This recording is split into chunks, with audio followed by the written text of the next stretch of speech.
Entonces le digo, bueno, el S&P 500 este año, va rindiendo un 20%. Eso quiere decir que no hiciste absolutamente nada. Es preferible $10 mensuales durante 10 años a $100 mensuales durante 3 meses. Pero tú te montas básicamente cuando nadie le está prestando atención a eso, ahí es donde viene el gran rendimiento. Me llamó y me dijo, ¿cómo es ese tema de per cápita? Cuando hablamos de inversiones en la bolsa de valores o inversiones pasivas en general, hay una serie de errores financieros que cometen las personas que son muy comunes, pero que hay que eliminarlos, hay que deslastrarlos, porque de esa manera es que vas a poder hacer que tu inversión sea rentable en el tiempo y pueda crecer y generar patrimonio. Te doy la bienvenida a un nuevo episodio de El Tiempo y Dinero. Hoy estoy otra vez con mi amigo Luis Pernía. Gracias por venir, que es especialista en estos temas, y vamos a hablar acerca de los errores financieros clásicos que cometen las personas cuando quieren mirar el mercado de valores. Yo comienzo por uno sencillo, y es que las personas tienen un capital y quieren ponerlo una sola vez y después no ponen más. Es decir, José Gabriel, tengo $500, entonces van, lo ponen dentro del mercado de valores y más nunca lo vuelven a poner. No es igual, obviamente, una persona que tiene ese tamaño de inversión, uno que tiene 200.000. Pero cuando una persona está invirtiendo de a poco para empezar, lo ideal es que todos los meses vaya poniendo un monto para que comience a generar patrimonio. Es correcto, José. Primero que nada, gracias por la invitación nuevamente a tu espacio. Y tal cual como tú dices, uno de los errores que existe cuando las personas empiezan a invertir en el mercado de valores, bien sea el venezolano, el americano o cualquier otro en el planeta Tierra, es la falta de disciplina. Es básicamente el no repetir. La práctica es el maestro, y la disciplina, junto con una estrategia de inversión, puede otorgar buenos resultados en el largo plazo. Hay otro que es muy común cuando alguien empieza a invertir, y es el primer paso, de hecho, inclusive cuando vas a abrir tu cuenta de inversión o corretaje en cualquier institución, que es el perfil del inversionista. Eso es un ejercicio de introspección donde uno tiene que conocerse a uno mismo muy bien y hacerse las preguntas necesarias para determinar cuál es tu perfil. Eso básicamente empieza por qué tanto estómagos tienes tú en relación al riesgo. ¿Eres una persona que eres aversa al riesgo de una manera poco adversa o muy adversa? ¿Cuál es tu edad? La estrategia de inversión, el perfil de inversionista de una persona de 18 años no es el mismo que una persona de 70 años. Probablemente el de 18 está dispuesto a correr una gran cantidad de riesgo que el de 70 años no, con su capital. Entonces todo empieza por un ejercicio de introspección, realizándose unas preguntas sencillas que además te las hace la misma institución para determinar cuál es tu perfil de riesgo. Tú sabes que en estos días, de hecho lo invitamos acá al podcast, salió hace poco un episodio con un muy buen amigo que yo tengo, que él es bailarín, él se dedica, él es entrenador personal, pero su mayor fuerte hoy es que es uno de los mejores bailarines de Caracas. Y me da risa, bailarín en el sentido de que da clases en gimnasio y tal, y en grandes eventos. Me da risa porque él de hecho yo lo invité al podcast porque como 2 o 3 semanas antes me llamó y me dijo, ¿cómo es ese tema de per cápita? ¿No? Yo tengo una plata ahí y esa plata la quiero comenzar a invertir. Entonces, obviamente yo le di todo el bagaje, todo el background y ahora comenzó. Pero yo creo que vivimos hoy en una época donde cualquier persona puede invertir. ¿Qué es lo que esto significa? Antes, cuando tú hablabas de inversiones en bolsa o hablabas de inversiones en la economía real, pensabas en la gente, ejecutivos grandes que ganaban una cantidad de dinero y de hecho lo hacían a través de un tercero. Ya hoy no hay la necesidad, es decir, cualquier persona puede acercarse y con lo que tenga comenzar a invertir. Entonces, yo creo que hoy en día un error, precisamente eso, es no invertir. Si tú lo tienes tan fácil, porque tú me dices, bueno, voy para per cápita. En per cápita empiezo a llenar los requisitos, que es lo que mayormente a la gente le da fastidio. La gente no entiende que esos requisitos son para protegerlos. Y no solamente los pide per cápita, los pide la SUNAVAL, para poder garantizar que el dinero que esté allí no sea dinero producto de mal habido o todo lo que te da la protección de eso es el hecho que tu plata realmente está en buenas manos allí. Entonces, ¿cómo puede ser hoy que decidas no invertir porque te da fastidio llenar una serie de requisitos que te van a tomar 10 minutos? Es correcto, o sea, el primer paso es, como tú bien mencionas, el registro del inversionista, y eso sucede aquí en todas partes del mundo. En el caso venezolano, el registro de una cuenta de inversión es más complejo y más completo que el de un banco. Es decir, vas a tomar más tiempo abriendo una cuenta de inversión, una casa de bolsa y una cuenta de corretaje que una cuenta bancaria. Pero es precisamente porque las inversiones y los capitales que vienen al mercado de valores, la idea de toda esta información es proteger al inversionista proteger al inversor y en definitivas cuentas proteger al mercado. Y no tan solo protegerlo, sino siempre velar por el efectivo cumplimiento de normas nacionales e internacionales para que precisamente el mercado pueda funcionar.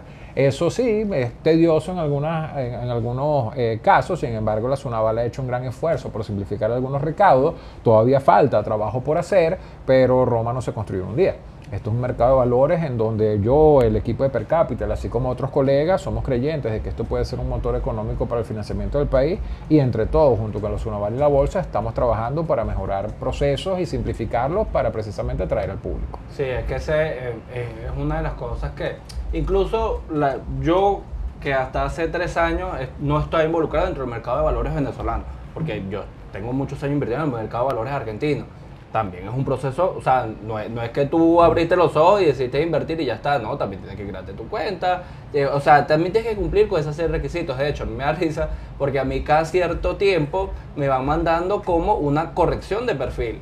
Entonces me van mandando un mail con algunas preguntas para que tú vayas contestando, porque obviamente yo no soy la misma persona que era hace 3 años, ni tengo las mismas necesidades, ni esto, pero no solamente es invertir, porque hay muchas personas que están trasladando el hecho de ahorrar por ahorrar a invertir por invertir. ¿Qué significa esto?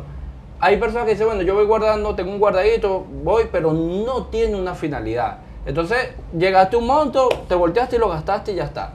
Está pasando lo mismo con las inversiones. Es decir, ya no estoy ahorrando por ahorrar, sino estoy invirtiendo por invertir, y cuando llega un montico lo saco y me compro tal cosa. O tengo una emergencia porque no estoy cubierto, entonces voy y tomo ese proceso y no entiendo lo que es el objetivo, el largo plazo. Entonces yo creo que uno de los errores más importantes que está pasando hoy es que las personas no están teniendo esa visión de largo plazo, sino simplemente para tener los ahorros parados, entonces los meto en una cuenta de inversión, a veces eso me genera algo y cuando tengo en algún momento la necesidad voy y lo saco. Es correcto. Fíjate que tú siempre haces mucho hincapié en tu ejercicio comunicacional de educación en finanzas personales, lo que es el ahorro y su diferencia en la inversión. Y lo que siempre te he escuchado decir de que tienes que ahorrar para emergencias, tienes que ahorrar para de repente otro tipo de eventualidades o para cosas que quieras a futuro. Y lo que sobra y que puedes disponer es para la inversión, de manera tal que la puedes utilizar a largo plazo. Nosotros en ese mismo ejercicio, complementando, le decimos a la gente que una cosa es la especulación y otra cosa es la inversión. La especulación se basa básicamente en comprar barato y vender caro, probablemente en minutos, días, horas o meses. Pero la inversión básicamente lo que busca es la generación de valor y aprovecharlo, y un rendimiento que normalmente está asociado a largo plazo. ¿Okay? En ese sentido, precisamente nosotros parte de lo que vemos también exclusivamente en el fondo mutual, como tú bien mencionas, es que hay clientes que van depositando con disciplina durante un tiempo determinado, pero al cabo de repente, unos meses sacan, y cuando vemos en los canales de soporte y en las encuestas por qué sacan, resulta que es porque tienen que pagar una obligación. Entonces lo que hicieron no fue invertir, lo que hicieron fue tratar de utilizar el fondo como un instrumento de cobertura inflacionaria o ante la apreciación del tipo de cambio para proteger esos bolívares y después poderlos utilizar a un gasto a futuro. Entonces eso les resta a ellos la posibilidad de aprovechar potenciales rendimientos que pueden venir a futuro en activos, objetos de inversión como los del fondo mutual o instrumentos de la bolsa. ¿Qué es lo que nosotros solemos recomendar? Precisamente, primero haz tu ejercicio de introspección, ya conoces tu perfil de inversionista, ahora dentro de ese perfil determina en tus finanzas cuál es el monto que tú dispones para invertir. Y ese monto que dispones para invertir determina por qué plazo lo quieres invertir, que puede ser 1 año, pueden ser 10. Pero una vez que tú determinas eso, ya estás empezando a formar lo que es tu estrategia. Y siempre y cuando te enfocas en el largo plazo, y son estadísticas nacionales e internacionales, se puede ver que el largo plazo da resultados. Tiene que ser un tema matemático y básicamente mental, no emocional. Los mercados suben, los mercados bajan, las economías son cíclicas y lo que hay es que simplemente tener una estrategia y, por supuesto, tratar de tener todas esas herramientas de coberturas de riesgo para que cuando estemos en la baja poder aguantar y aprovechar las subidas cuando vengan. Claro, ¿sabes? Yo siempre pongo este ejemplo, que es preferible $10 mensuales durante 10 años a $100 mensuales durante 3 meses. Porque pasa mucho, o sea, la gente comienza emocionada, entonces después como no puedes sostener el monto, yo hago mucho esta comparación. Si tú ganas $300 mensuales, es imposible que ahorres 150. Entonces si tú agarras ganas 300, apartaste 150, lo metiste en un sobre que supuestamente es ahorro y al final de mes tienes que usarlo. Pero no es, a ver, no es porque la estrategia esté mal, es porque tú no estás claro de cuánto puedes ahorrar y lo que estás generando es un flujo. Entonces, lo sacaste cuando necesitaste el flujo, lo volviste a usar. ¿Qué es lo que quiere decir con esto? Que si tú vas a invertir una cantidad de dinero que no puedes sostener o que necesitas devengar dentro de un año, no lo inviertas, organízate mejor, arma un fondo de emergencia y después con ese fondo de emergencia ahí ves qué parte es la que puedes invertir. Porque además nosotros no tenemos o son muy pocos o no son atractivos hoy los instrumentos, lo que se llama en Estados Unidos el fondo de jubilación. Eso acá en Venezuela está prácticamente desaparecido. Entonces, bueno, esta es una de las formas con las que tú puedes comenzar a ver, mira, yo voy a planificar mi jubilación. Entonces la jubilación va a ser en base a esto. Es correcto, es correcto. Y además súmale de que si estás invirtiendo un monto mayor al que tú tienes capacidad y el mercado llega a bajar, pues no vas a retirar lo mismo que metiste, vas a retirar menos. Entonces tampoco vas a poder cubrir las obligaciones que tienes que pagar y vas a tener que recurrir a una tarjeta de crédito, al préstamo de un amigo o a vender algún activo, no sé, una joya, un carro o algo para poder cubrir esa necesidad. Entonces es muy importante ese ejercicio, como tú mencionas, de que la gente tiene que entender y tiene que saber exactamente cuál es el monto que ellos pueden invertir para poder entonces darle ese plazo suficiente para que esa inversión crezca y pueda sobrellevar las subidas y bajadas que tienen los mercados en el tiempo. Nuevamente es un ejercicio que uno normalmente acompaña al cliente en eso, bien sea en una asesoría personalizada cuando son clientes que pagan este tipo de servicio, y en el caso del público en general tratamos de hacer este ejercicio comunicacional para que la gente pueda documentarse, que también es otra cosa muy importante. La información ahorita está literalmente en la palma de la mano de las personas ya no tienen ni siquiera que saber escribir para poder aprender, porque a través de un celular con inteligencia artificial le puedes dictar al aparato qué es lo que tú quieres saber y te devuelve una respuesta. Entonces también es importante que en ese ejercicio, no tan solo determinar el perfil y el monto que puedes invertir, obtener información, ¿ves? Y para poder interpretar esa información necesitas primero formarte. No necesitas formarte en el 100% del mundo del mercado de valores, pero sí de repente en aquellas cosas que suenan de tu interés para entonces poder interpretar la información que consigas, porque si no simplemente no vas a saber de qué se está hablando. Sí, sin duda este tema de la información y de cómo se comporta todo es vital, sobre todo porque aquí en Venezuela nosotros tenemos como una especie de fijación por el S&P 500. Entonces, todo el mundo quiere invertir en S&P 500, de hecho es la mayoría de las consultas que a mí me llegan y yo siempre respondo lo mismo. Si tú no tienes la capacidad de ir al país donde estás invirtiendo, mejor no lo hagas, porque es un riesgo bastante alto. Y hay otras opciones. A lo mejor tendrán más atractivo por algún lado y a lo mejor por el otro son menos atractivas, pero tú tienes que evaluar dentro de las cosas en las que tú sí puedes invertir de manera directa. No a través de un tercero, no a través de un país que tú nunca has visitado, por ejemplo. Y eso cabe dentro del proceso de diversificación, que también es la otra parte que me parece el mayor error que cometen las personas, sobre todo cuando tú estás comenzando.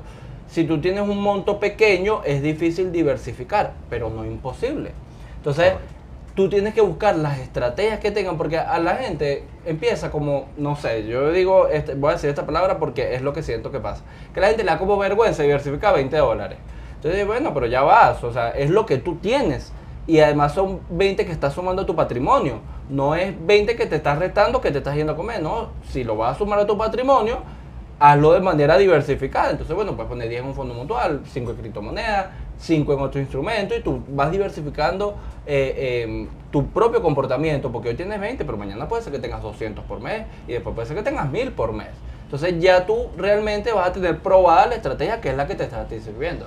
Correcto. Fíjate que en relación al S&P 500, las personas tienen que saber que el S&P 500 es un índice que lo componen básicamente las 500 empresas más grandes de Estados Unidos. Pero el S&P 500 lo suben y lo bajan menos de 10 empresas.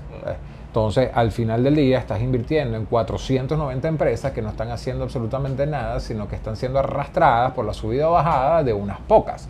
Entonces también conlleva riesgo. Bueno. ¿Ok? Así como tú también dices, la parte de diversificación es otro de los errores que comete la gente. Una vez que ya determinaste tu perfil, tu cantidad y tienes que establecer una estrategia, parte de la estrategia tiene que ser la diversificación. Y si vas a empezar con un monto pequeño, la manera más fácil de diversificar es precisamente con un ETF o un fondo, porque eso es un producto que ya en por sí está diversificado. E inclusive, dependiendo de cuál sea el sector o el área de tu experticia o conocimiento o interés en que quieres invertir, puedes tener un fondo que es el sector inmobiliario. Entonces el 100% del patrimonio resulta que está dividido entre N cantidad de empresas del sector inmobiliario. Unas de construcción, otras de materiales de construcción, otras de servicios de construcción, etc. Sector aeronáutico, sector farmacéutico, sector lo que sea. En mercados más desarrollados que el nuestro existe una gran variedad. Aquí en Venezuela, por todavía el tamaño que tiene nuestro mercado, quizás esa diversificación por sector no es tan amplia, pero sí existe. Existen los fondos mutuales que están operativos en el país, donde tú puedes ver que el portafolio que compone ese fondo está compuesto por distintas empresas de distintos sectores, inclusive en distintas monedas. Entonces, de repente, desde literalmente un bolívar, resulta que estás invirtiendo en empresas como Santa Teresa o como Banco Provincial o en títulos que están en renta fija denominados y negociados en dólares. Tienes una gran diversificación. A su vez, si le quieres sumar quizás más diversidad a esta estrategia, puedes entonces empezar a invertir en otros activos directamente y, como tú dices, matemáticamente es prueba si la estrategia funciona o no. Y si te funcionó con un bolívar o $20, pues entonces ya lo que hay es que agarrar y ponerse el estómago y ponerse los patines a ver si uno se atreve a invertir un poco más y ver si se repiten esos mismos buenos resultados. Pero básicamente la experiencia, o sea, se aprende, como dicen algunas mamás, se aprenden es rompiendo. Entonces, y crecer duele. En ese sentido es necesario actuar. Una vez que tienes esa información para entender la información, es necesaria la acción. Y esa acción con tiempo real, con dinero que te duela, que de verdad ganes y de verdad pierdas. Porque hay una gran cantidad de información también en el mercado que hay que tener mucho cuidado al escucharla, donde te hablan de grandes rendimientos de acciones, especialmente en el mercado nacional. Y ese número lo aguanta una hoja de Excel, pero no es real. Porque esa acción de repente no tiene la profundidad o liquidez necesaria para realizar esa ganancia. Entonces es necesario siempre buscar información que sea veraz y esa veracidad te la das tu criterio y tu criterio lo forma es formándote. Sin ser una recomendación de inversión, porque obviamente tú tienes un perfil de inversionista distinto al mío, distinto a la persona que tiene 18 o 20 años, tienes hijos, estás casado, entre otras cosas. ¿Cuáles son las acciones que te gustan a ti o que tú dirías, mira, bueno, estas acciones para mí son las que tienen la profundidad, el flujo de caja, son empresas que yo considero que pueden ser atractivas para invertir para un horizonte de 20 años? Tal cual. Fíjate que la pregunta que hace es muy válida e interesante porque hay dos maneras de verlas. Como acción, que donde estás viendo básicamente es precio y su subida y su bajada, o como empresa, es decir, la capacidad que tiene de generar flujo de caja y generar valor. Entonces, lo que nosotros tratamos de hacer es buscar más que nada la empresa, o sea, el valor que vaya a generar esa empresa. Nos gustan empresas como lo es Santa Teresa, nos gustan empresas como lo es Banco Provincial, nos gustan también empresas que emiten renta fija y que tienen un flujo de caja positivo, como es el caso de Autopartes Lara, nos gustan empresas también como licoreros que han sido disruptivos en el mercado, como lo es también la gente de Inversiones CD con Anís Bandera y Malportada, y nos gustan también otras que estamos evaluando y que pertenecen y forman parte de nuestro portafolio. En ese sentido, nosotros nos enfocamos nuevamente en la generación de valor, porque hay de repente algunas acciones que han tenido un rendimiento espectacular en lo que va de año, inclusive superior a lo que es la apreciación del tipo de cambio o inclusive la inflación. Pero es algo que puedes comprar, pero muy difícilmente vas a poder vender. Entonces de nada sirve uno llenarse la boca diciendo que me gané 300% cuando no puedo cobrarlo, no puedo realizar esa ganancia. Entonces también hay que mezclar. O tiene un parking demasiado largo porque la pones a vender y pasan 2 o 3 semanas para poder vender. Exactamente, no tiene la liquidez necesaria para tú poder salir y desposicionarte de ese activo. Dijiste algo muy interesante, lo explicaste de manera sencilla, que de hecho es una de las cosas que se le dice a toda persona que quiere comenzar a invertir. Que una cosa es analizar el comportamiento del mercado con respecto a esa acción, que puede estar influenciado por muchas cosas, y otra cosa es el análisis de la empresa. Que realmente la empresa, de hecho muchas personas invierten cuando se genera distorsión allí. O sea, mire, esto es una empresa sólida, pero no está en el mercado comportándose de la manera con la solidez que están presentando sus resultados. Entonces, eso es muy importante diferenciarlo. No es que uno esté bien o esté mal, son estrategias distintas de la forma como tú abordas, pero por lo general las personas que estamos involucrados dentro de la economía real, es decir, dentro del mundo de la empresa, siempre recomendamos es que veas la empresa, porque al final en el largo plazo la empresa es lo que va a sostener la acción y no la acción lo que va a sostener la empresa. Y eso es muy importante entenderlo. Cuando tú estás evaluando más la acción es porque estás buscando más rendimientos en momentos específicos. Es decir, es lo que hacen los traders, por ejemplo. Especulación pura y dura. Claro, el trader ve, mira, los movimientos que ha realizado cierta empresa y en base a esos movimientos tú buscas generar un valor por alguna distorsión o falla de mercado en un momento específico. Pero las personas que invierten lo que buscan es que la empresa realmente tenga la solidez para seguir creciendo, para seguir generando caja, para seguir generando rentabilidades para sus inversionistas. Es correcto. Una cosa es ser trader, que buscas básicamente ganar poco, pero muchas veces en el tiempo. Bien sea el tiempo, horas en el día, o semanas o meses. Y después está el inversionista, que lo que busca es invertir una cantidad quizás un poco mayor, o poco a poco crear una inversión un poco mayor, pero que busca ganar en el largo plazo. ¿Okay? Y lo vemos en todos los mercados y lo escuchamos a nivel académico, a nivel profesional también en la práctica, de que normalmente quien suele tener mayor éxito económico cuando mides el número es el inversionista, no el trader.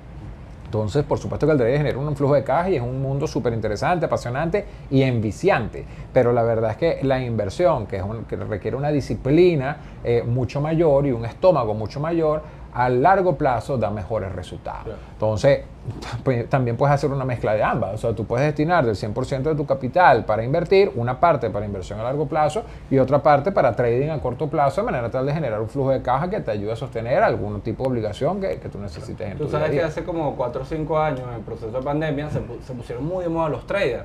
A ver, se pusieron muy de moda los traders porque hubo, por un lado, muchas empresas multinivel que lo que querían era vender su curso para eso, y después algunos traders que habían tenido algunos resultados comenzaron a enseñar a otras personas. A mí todavía hay gente que me pregunta, mira, ¿tú crees que sea rentable ser trader? Y yo siempre les digo esto, yo digo, sí, para el 0,1% de los traders que salen. Si eres bueno en eso, sí. La realidad es que del 100% de los que quieren comenzar, 1%, 2% serán rentables, los demás no lo van a poder ser. Entonces, yo planteo esto. De verdad, yo me creo hoy que no sé nada, que estoy comenzando, que puedo ganarle la media del mercado. O sea, esa es la pregunta básica, porque no es solamente ganar dinero.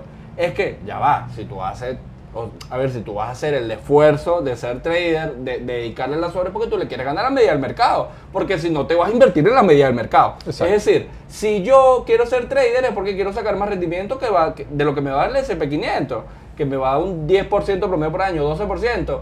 Si yo saco menos, ¿de qué sirvió todo el esfuerzo si yo no pude superar la media del mercado? Entonces, ¿de verdad tú quieres hacer todo ese esfuerzo y crees ser una persona en capacidad de ganarle a la media del mercado? Estamos hablando de que le vas a ganar al mercado, que es de lo que se trata ser trader. Entonces, cuando yo por lo general digo esto, la gente dice, no, bueno, no es lo que yo quiero. Yo lo que quiero es invertir y ver, o sea, yo quiero la tranquilidad de la inversión. Correcto. Fíjate que yo doy clases en una escuela de finanzas y es interesante ver cómo algunos alumnos dicen, entonces, cuando hablamos específicamente de estos temas, dicen, bueno, mi portafolio está rindiendo, recuerdo 2 casos específicos en 2 clases, mi portafolio está rindiendo 19,5%. Entonces le digo, bueno, el S&P 500 este año, va rindiendo un 20%. Eso quiere decir que no hiciste absolutamente nada y lo que estás haciendo aquí es gastando tiempo y dinero, ¿verdad? Porque si tú con tu portafolio, con todo el esfuerzo económico, personal y de tiempo que estás haciendo, estás en 19, tú no hubieses hecho absolutamente nada y lo que te gastaste en este curso, lo hubieses invertido en el S&P 500, estuvieses en 20, estuvieses por encima de lo que tú estás logrando, ¿verdad? Entonces, la recomendación es sencilla. O sea, entiende, o sea, hay que formarse, hay que tener estrategia, todo lo que hemos hablado, pero lo que tú dices es cierto. El invertir y el hacer trading es una carrera y tú te tienes que comparar con el de al lado. Y el de al lado tienes básicamente uno que siempre va a estar compitiendo contigo, aquí y en todas partes del mundo, que es la inflación, ¿okay? La pérdida de valor del dinero en el tiempo. Y el segundo que va a competir contigo es tu benchmark, es decir, aquel otro contrincante que es de tu ring y tu peso. Entonces, si estás en el mercado americano, pues es el SP500. Si estás en el mercado venezolano, pues es el índice bursátil Caracas. Y si estás de repente en cualquier otro sector, pues tienes que buscar el benchmark para saber con quién estás compitiendo y de esa manera saber si estás en la delantera, igual o atrás. Y dependiendo de dónde estés, simplemente cambia tu estrategia. Tú sabes que en Argentina pasaba algo interesante con respecto. Argentina tiene un mercado muy grande de valores Sí, y tiene muchos instrumentos. De verdad que además tiene bastante penetración dentro de la población. O sea, es normal que una persona diga, mira, estoy invirtiendo dentro del mercado de valores. Pero una de las cosas que a mí me parecía interesante es que por lo general tú comparas ese benchmark con el índice que va dando ese país. Por ejemplo, tú lo comparas aquí con el índice bursátil de Caracas. En Argentina no, en Argentina se comparaba era con el portafolio o con las empresas que estaban metidas en un índice pero en el mercado americano. O sea, no era lo que se comportaba en Argentina, sino era, mira, ok, si yo tengo esta serie de empresas que se están invirtiendo en el mercado americano, oye, si yo voy a invertir aquí es porque le quiero ganar a esa serie de empresas que se están dando dentro del mercado. O sea, no era como que la comparación normal, no era con algo que se estaba transando dentro del país, sino era como decirte que nosotros armemos un grupo de empresas, las que cotizan en el mercado americano, las ponemos a cotizar en el mercado americano y después saquemos el índice de ahí. Claro, eso técnicamente se puede hacer aquí en Venezuela. Nuestra legislación lo permite, la Bolsa de Valores de Caracas lo permite. O nosotros pudiésemos agarrar un pool de empresas americanas, inscribirlas en bolsa venezolana y ponerlas a cotizar aquí. Ahora, hay una gran cantidad de obstáculos técnicos que habría que superar para eso, pero cuando te comienzas a ser un inversionista ya con una visión más global, no te comparas solo con la inflación y el índice que tienes de referencia en la jurisdicción donde estás operando, te comparas con el planeta entero. Entonces te comparas qué es mejor, invertir en la bolsa de valores, cualquiera que sea, o invertir de repente en el mercado inmobiliario en Miami o en Madrid, o invertir de repente en la compra de un terreno. Yo siempre pongo el ejemplo de Guyana, que está como Venezuela en los años 30, ¿okay? Y está todo por hacer. O sea, ya comienzas a ver la inversión no tan solo como algo del mercado de valores, sí, el sino costo de como oportunidad que te da. el costo de oportunidad global, o invertir no es inversión, es más especulación, pero de repente tomar una posición en criptomonedas, que sabemos que puede tener un rendimiento súper exponencial, al igual que una pérdida súper exponencial. Pero entonces, ¿de dónde viene? Ya la decisión de cada persona, donde tu portafolio de inversión no es tan solo lo que tú tengas en una cuenta de corretaje, bien sea en Venezuela, en Estados Unidos o en cualquier otro país, sino también si tú compraste un terreno, una casa, un apartamento, lo alquilaste, te metiste en un proyecto, todo eso es tu portafolio de inversión. Por eso siempre terminamos hablando de patrimonio, donde sumamos el portafolio de inversión, ahorros y bienes duraderos. Es correcto. Sí, yo creo entonces que la conclusión final es que el peor error que puede hacer una persona a la hora de invertir es no establecer de manera correcta esas barreras para evitar que el agua pase. ¿Cuáles son esas barreras? Número 1, lograr que tus ingresos sean mayores a tus gastos. Número 2, con ese diferencial de dinero, hacer un fondo de reserva que te proteja a ti del proceso de emergencia. Y número 3, ahí es que vas a poder comenzar a invertir. Y esa inversión, en realidad, tienes que diversificarla en un proceso entre economía real y economía financiera. Es decir, si tú realmente quieres generar riqueza, tienes que irte a la economía real, emprendimiento, negocio y empresa. Después, eso es lo que tú vas a llevar a la economía financiera. Y la economía financiera es, primera regla de inversiones, no pierdas dinero. Segunda regla de inversiones, nunca te olvides la regla número 1. Es correcto, y a eso hay que sumarle todo lo que conversamos una vez que la persona determinó ese monto, que es conocer tu perfil de inversionista, o sea, qué es lo que estás dispuesto tú a hacer y cuáles son los riesgos que estás dispuesto a correr. Tener una estrategia, y esa estrategia viene dada por una formación, de manera tal que busques la información que está 100% accesible y puedas digerirla para entonces establecer estrategias y tácticas que te ayuden a alcanzar los objetivos que tú te hayas planteado. Bien, un mensaje final para todas aquellas personas que son inversionistas Nobel, que están por empezar o que recién están comenzando y que están buscando todavía ese proceso de orientación acerca de cómo es el mundo de las inversiones. Básicamente llegamos a lo mismo, la formación, la educación, la teoría para después ponerla en práctica, y esa información está pública por internet. Escuchar, leer, conversar con personas que hayan tenido experiencias en inversiones, bien sea de mercado de valores o en la economía real como tú bien mencionas, nutrirse todo ese conocimiento para hacerse un criterio propio. Hay muchas veces que las personas invierten por modas o porque escuchan algo, y hay un refrán en Nueva York que dice: cuando yo escucho a mi mamá hablando de una acción es momento de venderla. Entonces, en ese sentido, hay que tratar de ver a donde nadie está mirando. Ese es el otro secreto de la inversión. Cuando inviertes en lo que está obvio y público, sí, probablemente puedas agarrar un pedazo de la cresta de la ola. Pero cuando tú te montas, básicamente, cuando nadie le está prestando atención a eso, ahí es donde viene el gran rendimiento. Y para eso hay que tener olfato, hay que tener información, hay que tener instinto. Y eso no todo el mundo lo tiene, para eso estamos nosotros en este mundo y poder aportar eso a los clientes que, que tienen el deseo de incursionar en el mundo de las inversiones, pero ese es el pequeño secreto del éxito. Trata de ver a donde nadie está mirando, pero con una base teórica que te ayude a evitar los fracasos que 100% seguro los vas a tener. Es parte del proceso de inversión. La cuestión es que la sumatoria al final sea positiva. Bueno, muchísimas gracias mi amigo Luis por venir el día de hoy. Si estás interesado en el mundo de la inversión, en el mercado de valores venezolanos, @per.capital los puedes conseguir. Gracias a mis amigos de Agencia Nina y de Innovatel por la producción de este podcast. Les recuerdo siempre, no pido dinero para invertir, yo me dedico a la educación financiera. Chao, nos vemos en el siguiente episodio.